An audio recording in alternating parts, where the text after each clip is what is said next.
All right, so we are here today. I'm Sally with Slice of Tuscany, and we're here with Aurora from Cantine Neri in Orvieto in Umbria.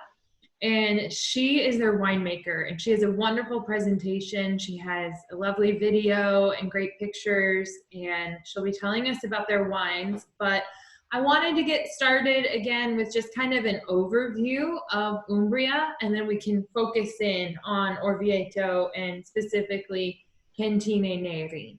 So I hope everyone has their vino. I've got mine open and enjoying. I've got an Orvieto Classico. And then when we're done, we actually will also do talk about Montepulciano di Abruzzo, so red wine from Abruzzo. So I've got that as well. But we'll jump right now. I'm going to share my screen and go into some Umbria info. So that is the town of Orvieto. It's a beautiful Etruscan town. But overall, so what are we talking about? So Umbria is known as Il Cuore Verde d'Italia, so the green heart of Italy. It is right smack in central Italy, and it is totally landlocked. And it is like 99.9% hills and mountains. It is actually the hilliest region in Italy. And it's the fifth smallest. So, and it's only like south of the northern Alpine areas. It's the only landlocked, truly landlocked area in Italy. The Tiber River, if you look at this DOC map right here, the Tiber River runs through Umbria and all the way down into Lazio and into Rome. So that's very important historically for Umbria because their wines were really well known even during the Roman times. And that's partially because it was very easy for them to get the wines. Historically, also, the wines of Umbria were mostly white. Today, they are about 50-50, red and white. And we're going to talk about the white specifically around Orvieto. Orvieto, you can see, is down here in the very southwest part, this red area on the map. And it's actually on the border of Lazio. So the winemaking area around Orvieto actually extends into Lazio, but it's mostly in Umbria and around the actual town of Orvieto. So you can see here, it's mostly hills and mountains. It's got mostly a cooler continental climate, especially in the central and eastern part, because we're right there in the Apennines. But it does on the western side have a little bit of a Mediterranean influence as well. And then some of the towns you can see on here, I've got some pictures as well, but Assisi, Perugia is the capital. Spoleto, Norcia, known for salumi and black truffles. Perugia, the capital, known for the chocolate. You can actually, they have a chocolate fair every year, and they have a little baci factory where you can, you know, those little baci individual wrapped like chocolate truffles are made in Perugia. So here are some of those other towns I was talking about. This is the main square in Perugia. Bottom is Assisi, maybe hands down my favorite church in Italy is the Basilica of San Francesco. I think that is, to me, it is way more beautiful than even the Vatican. But love that town. And for some reason, it's always rosy colored like that. It's so pretty. And then Todi up here on the right is an interesting town. It's a small town. It's about 17,000 people, but it's been named the most livable city in the world and like the most sustainable, I think. There have been people living constantly, like at a good quality of life in Todi for like 5,000 years running or something like that. So that's a really cool place to visit if you can get yourselves to Umbria. And all of this really is to say that there's so much between Rome and Florence. A lot of people go from one to the other when they're traveling, and you pass through this area on the train. But it's so easy to reach while you're there to visit Orvieto. You can even do it on the train or in the car as a day trip from Rome. In fact, Cantine Neri I found because of like my guides and connections in Rome, who will do day trips to the Orvieto wine country for people who want to get out of Rome for a day but not go all the way to Tuscany. This is a really great alternative for you. So Orvieto is a Tuscan town, and it's on top of this huge cliff. When you drive by on the highway, you're just like looking up going, huh? And my mom's on here. She remembers when we drove it and drove like the wall. You're just like on the wall driving like this. But it's known for a lot of things. The Etruscans founded it, and one of the coolest things you can do when you go there are visit the Etruscan caves. It's built on this tuffo rock, this really porous volcanic rock that is easily carved out. So they carved stories of caves and tunnels all through Orvieto that originally they were digging for wells, but then they found they were the perfect place to make and store wine. So they would actually use a system of 3 different levels in these caves to make the wine. So they would press the grapes on the first level, and they use these terracotta pipes down to the second one where they would ferment. And then another level, they'd go down in terracotta pipes into like an aging and storage room. So totally advanced. So we're going to talk with Aurora specifically about the Orvieto DOC. So Orvieto is a town. The area around it is a DOC protected area. And it is specifically, the DOC is for the white wines of that region. Now, you can make other wines, you can grow red grapes, you can make red wine, but if you're doing that, they then fall under like a different category. Like we talked about the IGT category earlier.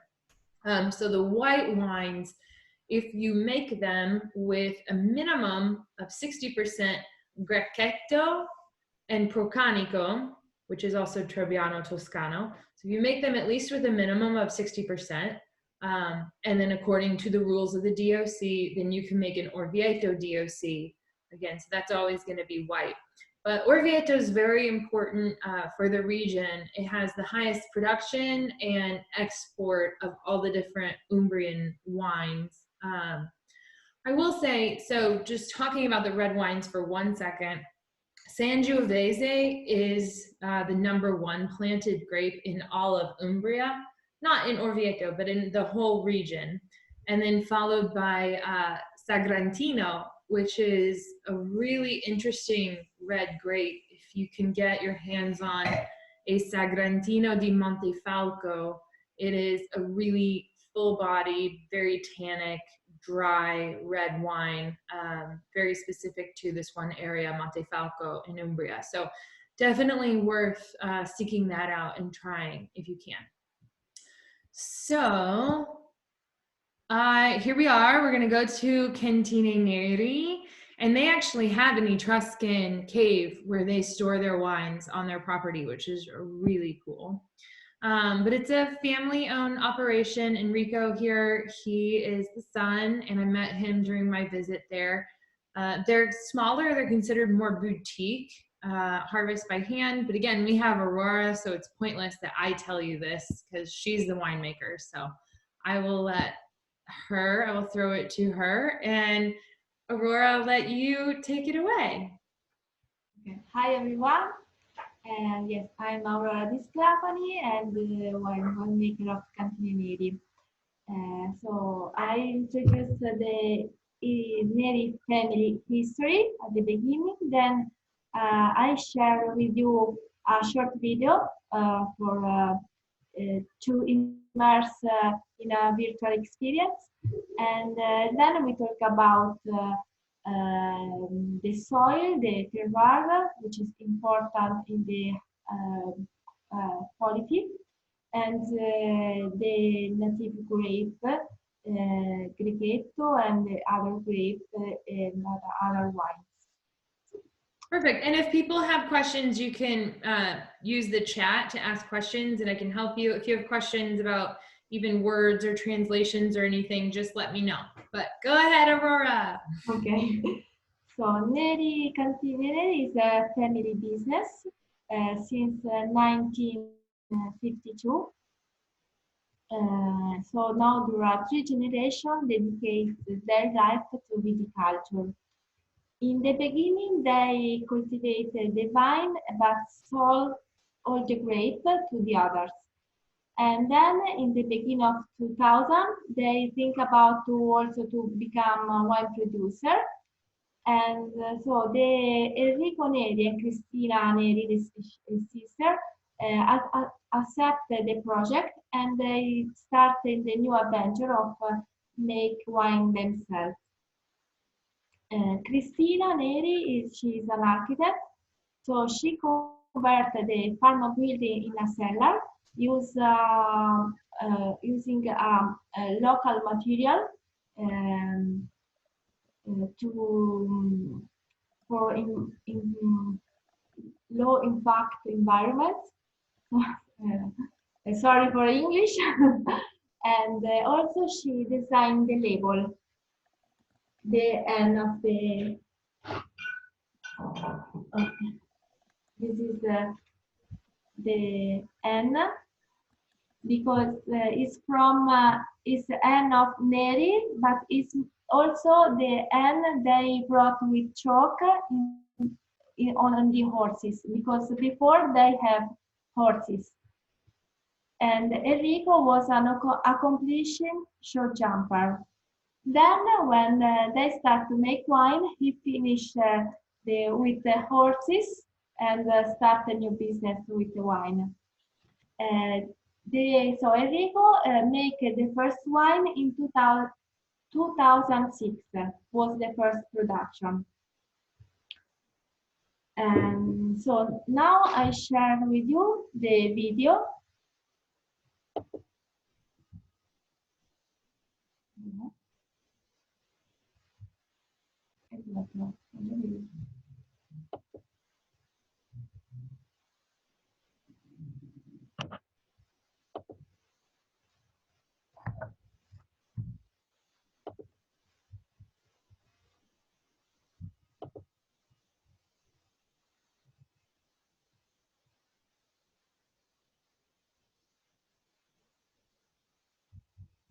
Sorry.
Okay, how you can see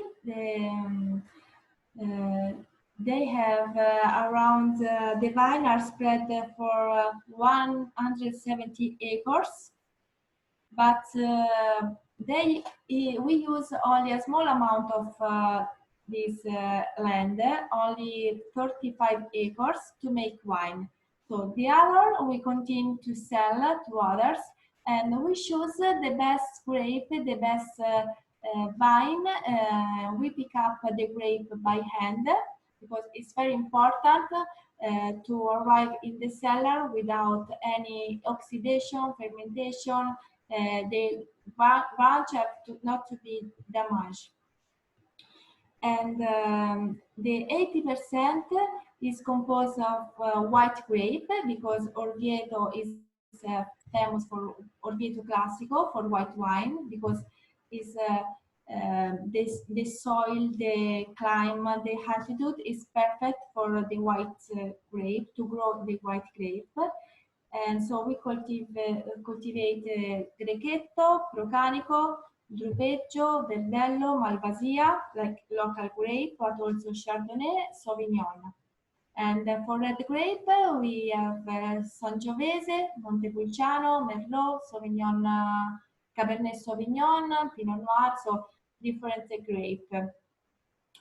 And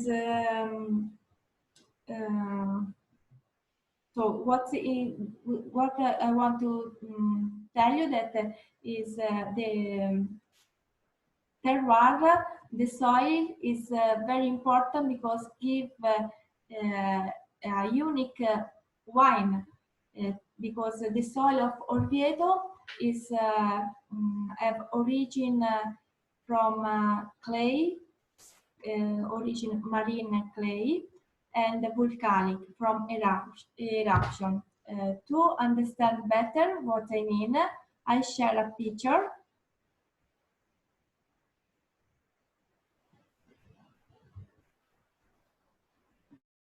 So here you can see that 1.8 million years ago, where the land where Orvieto was located was only was covered from the sea.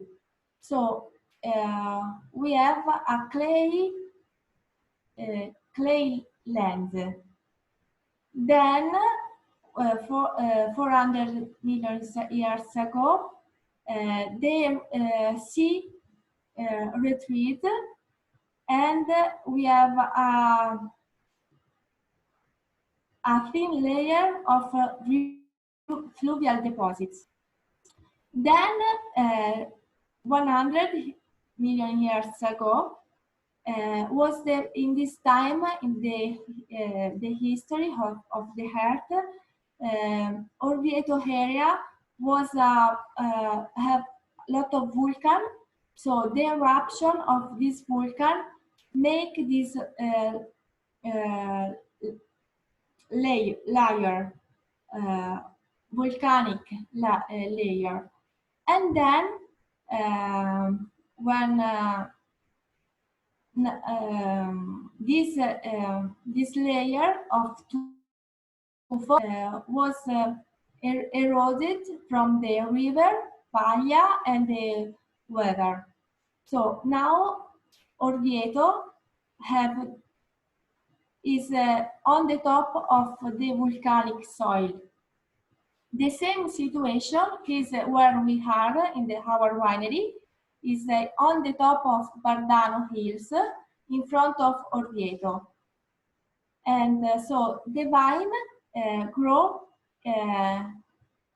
in some part of the land that we have tufo, volcanic rock, and some where we have clay, marine clay soil. So this soil transmits into the wine the minerals, and so this acidity and the unique flavor of the Orvieto Classico, and also the other wines. Hope I explain. Yeah, that was fantastic. Does anybody have any questions about what she was saying? No, you did great. Mm-hmm. And so in this, our philosophy is to to grow local grape like Grechetto, because its expression, this is the tradition of our region, and the Grechetto grape we use in the Orvieto Classico. Is the DOC. So we made with 50% of Grechetto, 40% of Procanico, which is like Trebbiano, and 10% of Drupeggio, Verdelho, and Malvasia, other local varieties.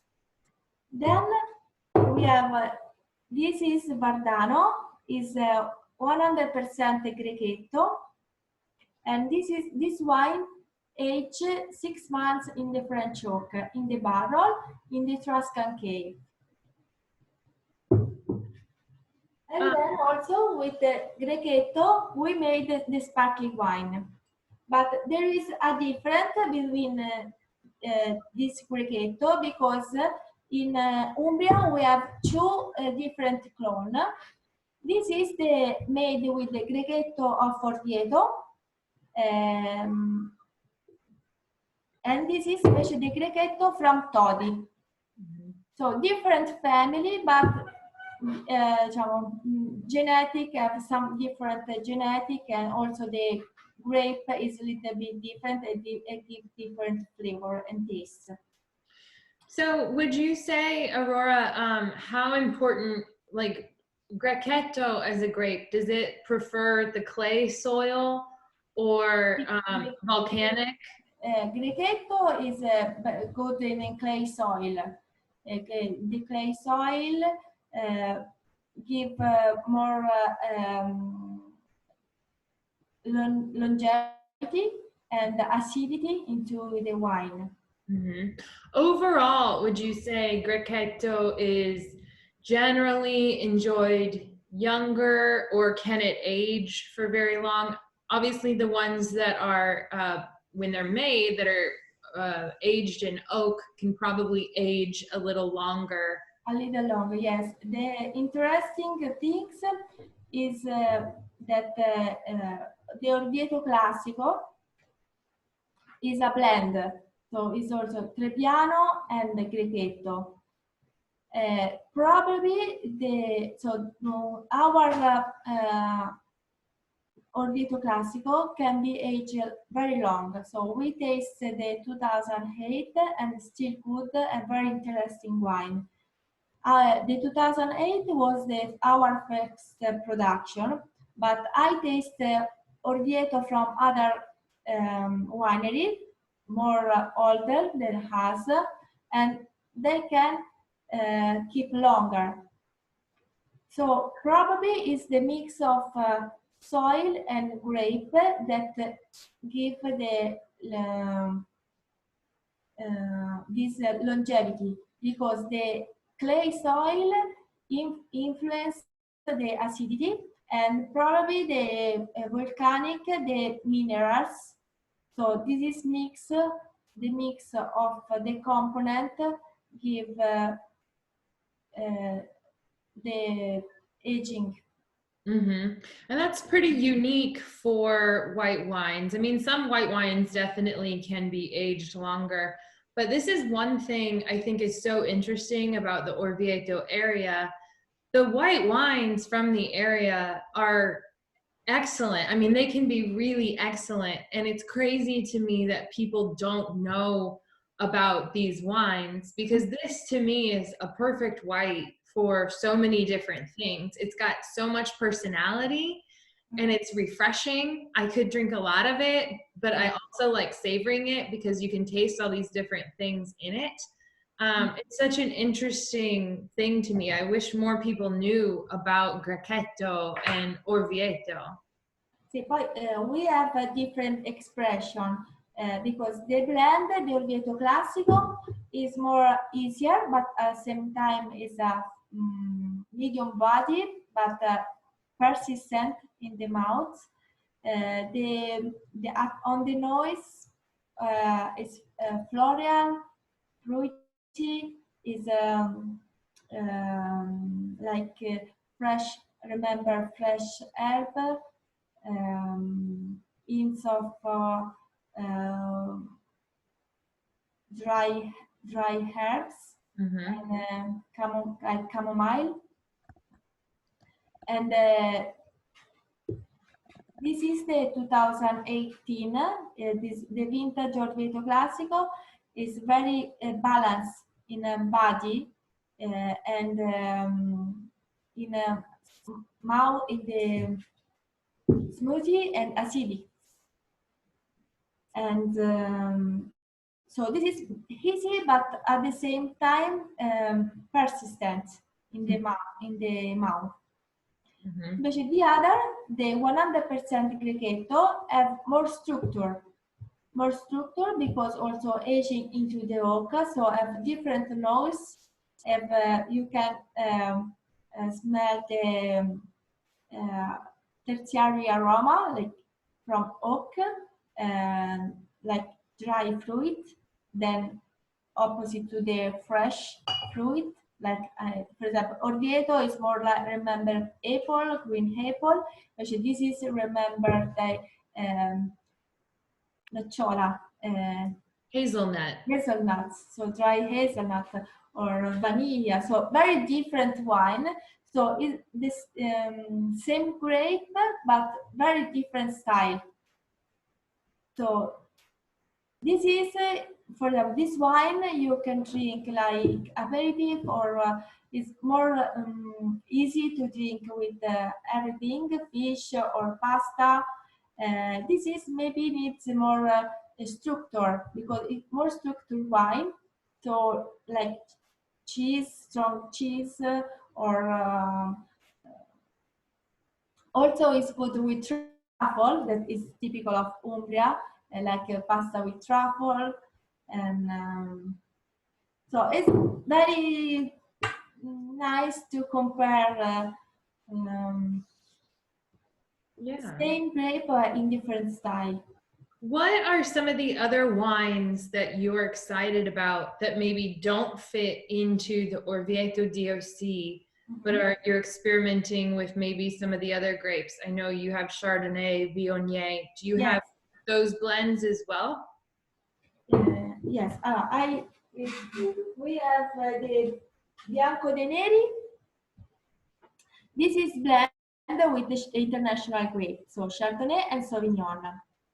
And this is also our land, so our Sauvignon, and very explosion of Sauvignon bouquet.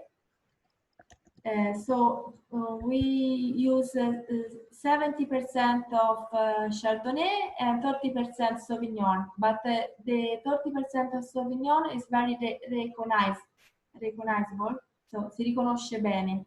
Yeah, people know it right away. They can recognize that one. Do you make any that are 100% Procanico? Yes, also. And all of this wine have in common the sapidity, because also this kind of soil is our characteristic of this sapidity. So it is savory. Yeah. Savory.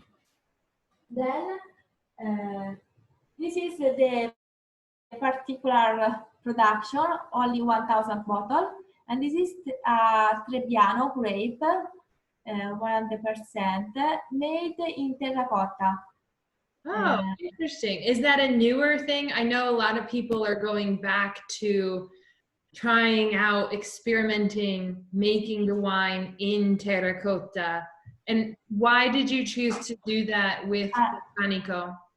We choose because we want to dare valore, to value the local grape. So we, like the sparkling wine, we choose Grechetto because we want to experiment to see how the local variety can express itself. Expressive. And also because Neri have the caves, the old caves, that inside there are always same temperature, so 13 degrees, that is perfect for fermentation and to keep the wine. Also, it's very beautiful, no? I think you see the cave, very beautiful to see, and we say, okay, we like to try to experiment with something new, and also is to give more value to the cave and to the place where we are. So to unire tradition the union of the tradition and innovation, so to do something. Perfect. Yes, the union of tradition and innovation. So the future and the past. Sì. And also because the terracotta was the vessel that used the Romans. So we are in the place with a lot of history, and so we have this idea. And the experiment was very interesting because it's so this is like an orange wine. The color is like amber color, and the flavor is very distinctive because it smell at the beginning like a sweet wine. So remember sweet wine because remember honey, remember orange, like orange candy, or and also pepper. So very complex. And on the mouth is but is more dry. Okay. So it is interesting wine. Very for wine lovers is perfect. Interesting. Because it's not easy like what we drink. We are habit to drink. So it's another thing because this we make Trebbiano maturation with the skin for 3 months. Really? Yes, 3 months maturation with the skin. So without any sulfite, so natural fermentation. So it's like organic wine, and it's interesting that because it's not filtered anything in additive, need a long time to be ready to drink. So we sell after at least after 3 years. Oh, wow. That's so interesting. I don't think I tried that one while I was there, but I would love to try it. Maybe because we finish, so we sell all the first production in 2015, and maybe wasn't ready yet the other one. Or maybe they were just hiding it from me. No, that's so interesting. So 3 months of leaving a white wine on the skin is a really long time. Long time, yes. Because generally for white wines, you're pressing and not leaving them on the skins, whereas red wines you do because you want to extract color and tannin from the skins and the pulps.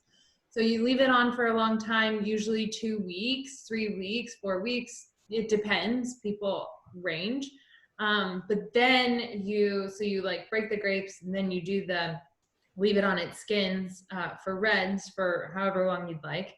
Then you take the skins and the pulp away, and then you just have the juice and you filter it. She's saying, so with their 100%, and she's saying Trebbiano in Orvieto is known as Procanico, so that's the same thing. So she's saying they ferment in the terracotta and leave it on with the skins for 3 months, and then they don't filter anything. So you have some particle, some sediment, maybe some different particles in there. But again, that's never necessarily bad for a wine. People don't often, sometimes want to see it, but for natural wines and things like that, it's very common and to have sediment and things.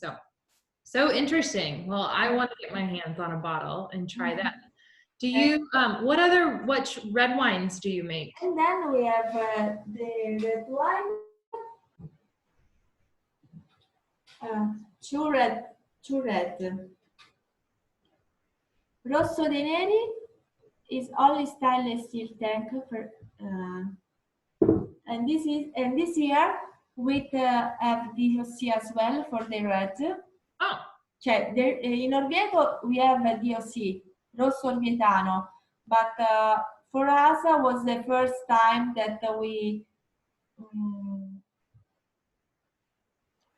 you decided to make the red wine according to it. So we change also the blend because maybe you tasted the last one, so with the Merlot and the Montepulciano. Invece this year we made with a blend of Sangiovese, Montepulciano, Merlot, and Cabernet Sauvignon. And so it's very good. I think it's better than the other. Better than all the other people doing it, for sure. For sure. And the other, the last blend, I mean. And then the Americo is invece 100% Merlot, and this is aging 1 year in the barrels, in the French oak. This is also 100% Merlot. This is one. Great. So I think a lot of people don't know that Merlot is quite common. Actually, Merlot is, I think, the third most planted red grape in Umbria. It's also one of the most planted for the international grapes in Tuscany. And there are some outstanding Merlots from southern Tuscany and Umbria area. And I think it was that movie Sideways or something that gave it the bad rap when people stopped buying it. But I love Merlot. I think Merlot is fantastic. And I think I tried that Merlot when I was visiting you last year. Because Merlot is a grape that can grow everywhere, and keep his is not very connected with the terroir, the soil. So keep his character, even growing different anywhere, right? Like the grape keeps its character. And also in 1980 was very common for around the world. This drink Merlot. So a lot of people also in Italy plants the international grape. Mm-hmm. And we lose a lot of biodiversity because in the past we also plant international grape, but now we discover the local. So we want to. You want to work on blending the past and the future again with the local grapes. Yeah. Wonderful. Does anyone have other questions for Aurora about their wines or Cantine Neri or about Orvieto in general? I don't know. Aurora has made me want to really be there and tasting each one of them as she's gone through them. And we're going to have to plan a trip.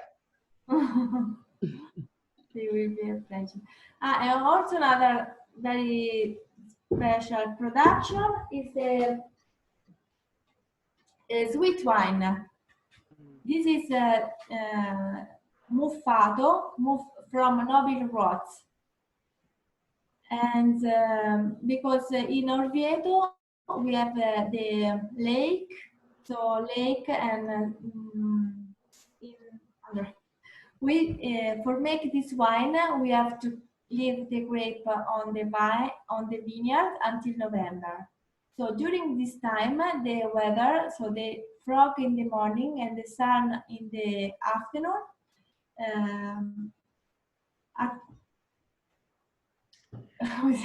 Posso aiutare un pochino? Sì, no, perfetto. Okay, that wine, muffata, so muffa in Italian means like mold. So noble rot or botrytis is what is used to make like Sauterne, like probably the world's most famous sweet wine. It's not very common in Italy. In order to make a botrytis wine, you have to have the perfect weather conditions. So in Orvieto, they actually have this because of the effect of a lake nearby. So she's saying they get frost and cold overnight, and then sun and heat during the day. And they leave this, the grape on the vine until November. What this does, the rot on the grape actually, so it attacks the grape to where it punctures the skin, and the water releases from the grape, concentrating the sugars within it naturally. So it's already been kind of pressed of the water and very concentrated by the time they pick it. So when they're pressing and fermenting it, the sugar level in the wine is so high that during the fermentation process, you get a high level of alcohol, but it stops at a certain point because the yeast can't consume that much sugar to turn into alcohol. So it remains a sweet wine. Did I help? Yes. So which grape is that you use for the muffata?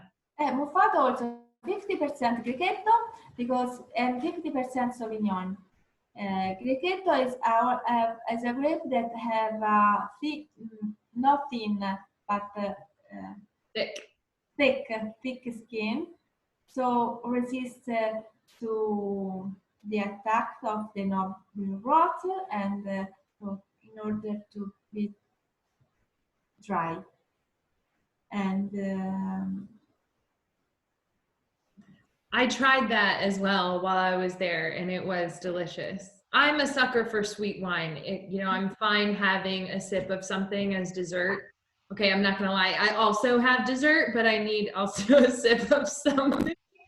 But I love sweet wines at the right time. it's not too sweet. It's a good balance with acidity. So, and I like with a lot of with cheese. Blue cheese. Cheese. The classic pairing. Do you have a favorite of your wines, your personal favorite right now? Orvieto Classico is it's very good because you can drink in different occasions. But I like a lot of Grechetto di Bardano. The Grechetto. Grechetto because have more structure. So it's more dry. So are you going to continue making the Odone now that you have made it and have the results? Is that something you think you will continue? Last year we did a production because we didn't have a lot of grape. So maybe this year, yes. So it depends also of the season of the weather. weather, yes. Nice. Well, So I would like to try also red grape in the terracotta. So to try something new. Yeah, it's interesting. So, in the Etruscan times, wines were made in terracotta. It was the main vessel. Often wines are made, fermented, and aged also in cement.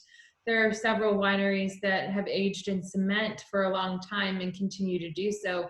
But for the first time, I saw terracotta come back was actually in Napa Valley a few years ago. They were making just a few hundred bottles at Turnbull Winery, I think, with terracotta.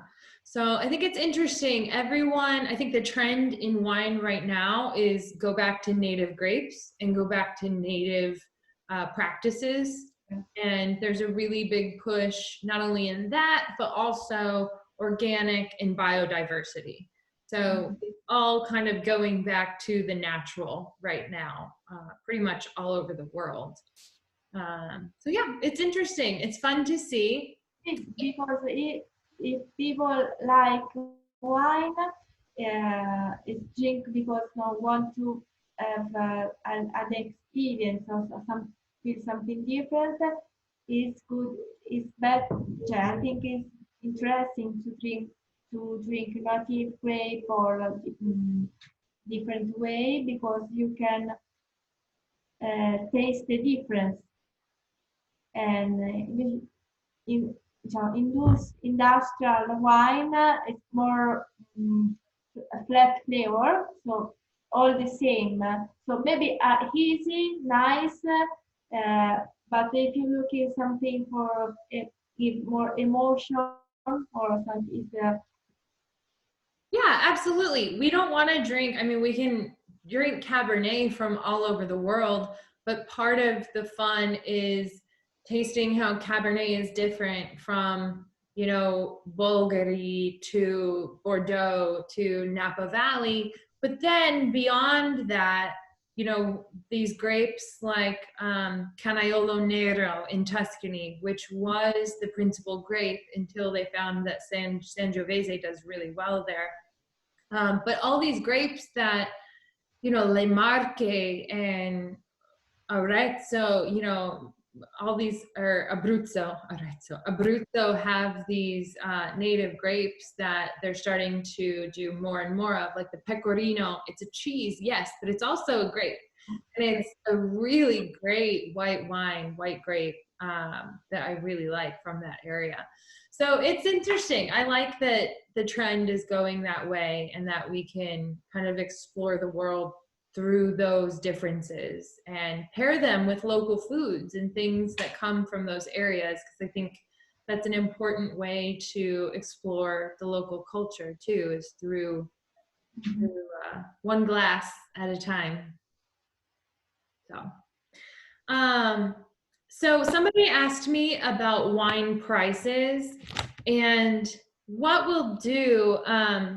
So you can always order wine directly through Cantine Neri, and I can get you prices on those. And again, it makes sense to order directly from them if you order 6 or more bottles at a time. Otherwise, I can work with them and my wine shop in Florence to do the mixed packs.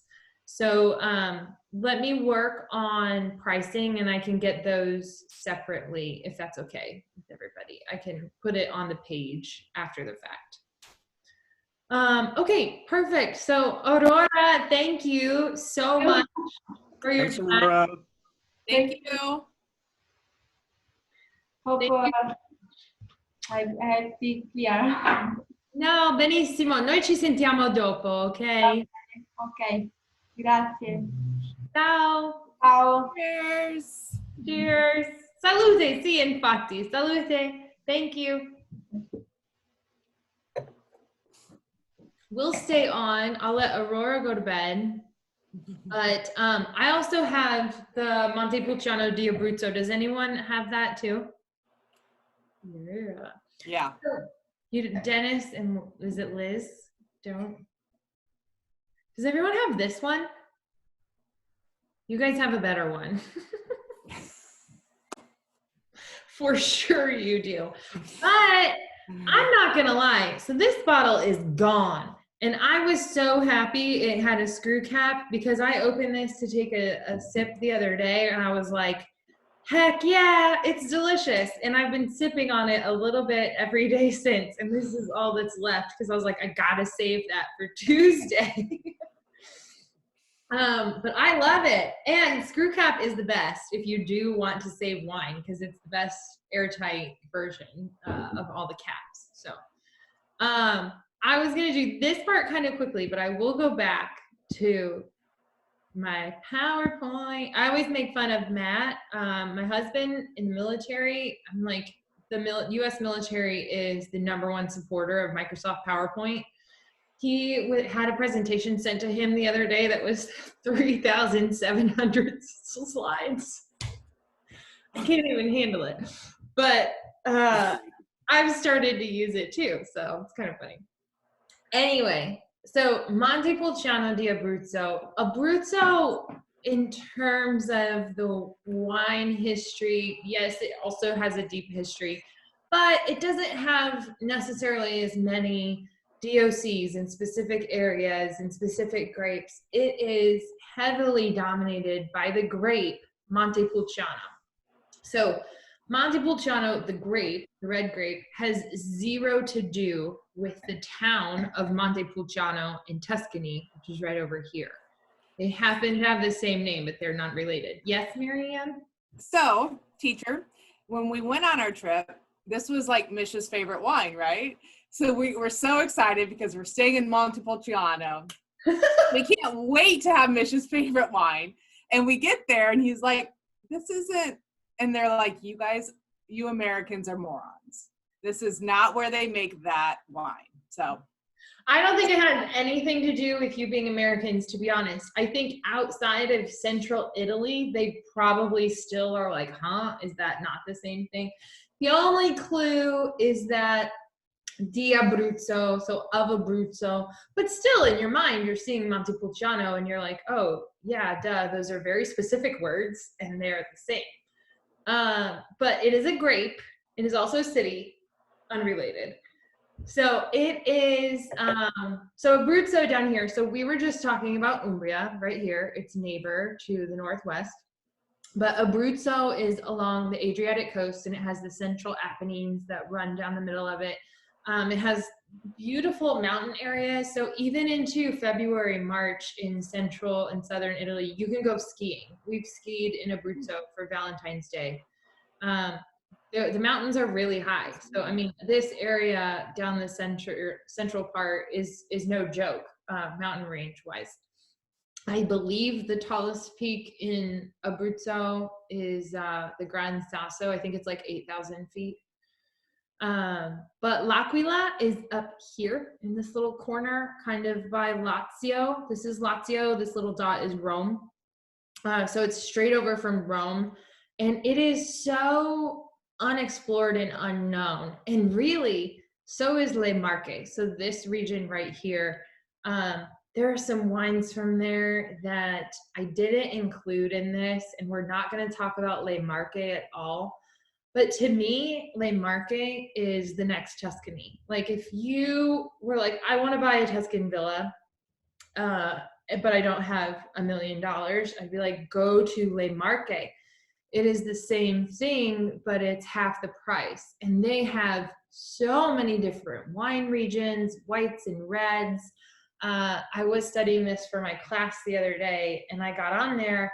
Every once in a while, Matt and I toy with moving back to Italy. Sorry, Mom.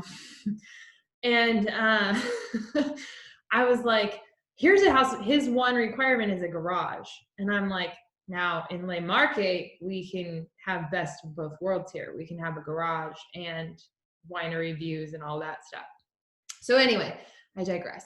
Abruzzo is really known for the Montepulciano grape. It's, I think, like 60% of all the grapes grown in Abruzzo are Montepulciano. Lots to do there, not known, very cheap, gorgeous. So this is coming down the mountains towards the coast. A lot of those little towns where you can still kind of get lost in everything, meet the locals, hang out. You know, if you wanted to go spend a month in Italy and not be a tourist, this would be a great place to do it because you could really, you know, fit in with people and go shoot the bull with some old dudes playing cards at the cafe. But this Masciarelli, this winemaker, is one of the oldest winemakers in the area and one of the best known, producing all sorts of different bottles. So the DOC of Abruzzo, of this region, covers pretty much the entire territory. There isn't like a specific dot in the region where these wines can come from. They can pretty much come from all over. But the rule of thumb is that they have to contain 85% of the grape Montepulciano. So generally, it's more of a tannic, big body, higher alcohol. Those are probably the ones, Mish, that you like, knowing your taste. I've never had this bottle before. I've had more of like the bigger bodied bottles. This one I love for summertime, and I love that it's like $12 because I will be stocking up on this for summer because it's super light bodied, very cherry, like very cherry. I don't know, those who have it. Mom, you have it. Do you agree? Oh, it's just so like fruity and lovely, and I just want to go out on the dock in the backyard and just keep drinking this. I got to order more of these. But so there are a lot of different versions. You can make it a lot of different ways. This one is it the same as on there? It's 13.5% alcohol. A bigger body would be 14.5. Amarone really goes up to like 15 and a half from northern Italy. So 13 is pretty light for a red wine. And then its blending partners are Sangiovese, Cabernet, Merlot, some of the international varieties and stuff like that. So that's all. It's really all I had. This was played second fiddle to Orvieto today and Aurora, but unmute yourselves and talk to me. This is weird. There's only 4 of us and nobody's talking. I tried to unmute you. Mish, So do you have Sally, a favorite bottle of this? yeah, I do. It's upstairs. I can go get it. But the way that I came to know Montepulciano di Abruzzo was I went to law school in Seattle and Seattle University, and there's a pizza place that was opened up by someone from Italy, from Montepulciano, and that was their house wine when you got in there. And they were part of the slow food movement, so you'd order your pizza, and then 2 hours later, you were 4 bottles deep into their house wine. And the pizza would finally show up. And so for me, it was the most delicious thing I'd ever had in my life. It's all you were allowed to have while you were in this restaurant for like 4 hours. So. Well, and the great part is that you're never gonna, well, you can find like a Brunello or Barolo priced one if you really try. But generally, they're better priced because they're not as well known. So you can drink 4 bottles as a law school student and get that high alcohol level and be ready for your pizza and not pay an arm and a leg. That's right. It's delicious. Let me go get the bottle from upstairs. Yeah, I want to know who it is. I'd love to try it. Well, I'm so glad you introduced us because we usually are more red people. But this wine was excellent. We've never heard of it, never tried it, and definitely would have this just on hand for when people come over. And it's so unique and different and probably something they've never had. So we're excited. It's one of those things that, so a lot of people, when I first sent out these emails, said, well, but I really don't like white wine. And I'm like, just wait, like give it a chance, because I totally get it. First of all, I was young when I moved to Italy and I wasn't drinking, wine or good wine. But I probably also would have said I didn't like white wine because I feel like here, especially if you're not sure about white wines and you're going to try one at a restaurant, you're going to go by the glass. And whatever they have on those menus for their representation of Sauvignon Blanc or Riesling or whatever, generally are a little sweeter, or maybe they don't have like the personality of a local terroir or something. But I would have agreed with you until I got to Italy and I was like, whoa, the white wine world is so much bigger than I thought it was. I had no idea that even just in Italy itself, Soave, have you ever heard of Soave? I just discovered it a few years ago. It's one of my favorite white wines from northern Italy, from the Veneto region. I think it's got huge personality. That Etna Bianco, I could drink that all day long. Orvieto white wines, I feel like really are some of the best. They have this other personality to it. They have this like depth, this herbal something else that even the Etna Bianco didn't have. And like Chablis from France, again, it's one of those wines like Chianti that had a time and place, like post-World War II, when soldiers were bringing these wines back to the US. Chianti, Chablis, we got the piddly little crappy ones, that came in like these straw-covered baskets, not the ones that they were drinking in France and in Italy. So the local quality is so much better. But then, Americans kind of caught on and they're like, well, this isn't good. The stuff that we're drinking here is not good. So they got a bad rap. But really then, the wine revolution came around in the 60s and 70s. Chablis, a good Chablis to me is like hands down, like a super luxurious, like girls' day out, salad, Chablis, some mani-pedi and massage, like pretty good to go. Barba. What's the word under it? What's that B word? Oh, it's Vigna Franca. Vignafranca. Why is it called that? What else does it say in it? Because it's saying Vigna Franca, so like French vine. French. Yeah, it says Montepulciano di Abruzzo, DOC. That's about it. So it's one of those things like they don't have to list much more than that because again, they can grow it anywhere. That's interesting, Vigna Franca. I just wonder if It says product of Italy. yeah, no, for sure it is. It's definitely the Montepulciano DOC, so it's made in Abruzzo. But I'm wondering if that winemaker has some sort of like division of their vineyard. Just it could be that they name like this plot of land like Vigna Franca and this one's called like Stellina. Who knows? It could mean nothing. I'm just curious. I'm curious what would that mean to that winemaker. But legally, that wine must be 85% Montepulciano grape and produced in Abruzzo. So that's no doubt for sure. A lot of, so Italian and French, especially Spanish too, wine labels, as long as you see like the DOC or something like that, you know what you're getting. Some of those other terms is like, that could be the name of their dog. You know, it doesn't, they can put on whatever they want. They could put on marketing terms. Well, they can't put on whatever they want, but they can put on like, if they have divided their vineyard into like 5 different names, maybe all those grapes come from one section called Vigna Franca. It could be their best one. You know, you don't know. Anyway, just curious. But it says it's only 13%. So that's, you were saying that's not much, right? No, it's not much. It's a pretty light. I mean, that's a middle of the road. I'd say like a really light red wine is, you know, 12%, 12.5% is quite light. Heavy, full body, high alcohol, 14.5, 15%. So it's middle of the road. Yeah, so it's described as intense raspberry vanilla full body. Nice. Well, I want to try Barba. Barba. B-A-R-B-A. Nice.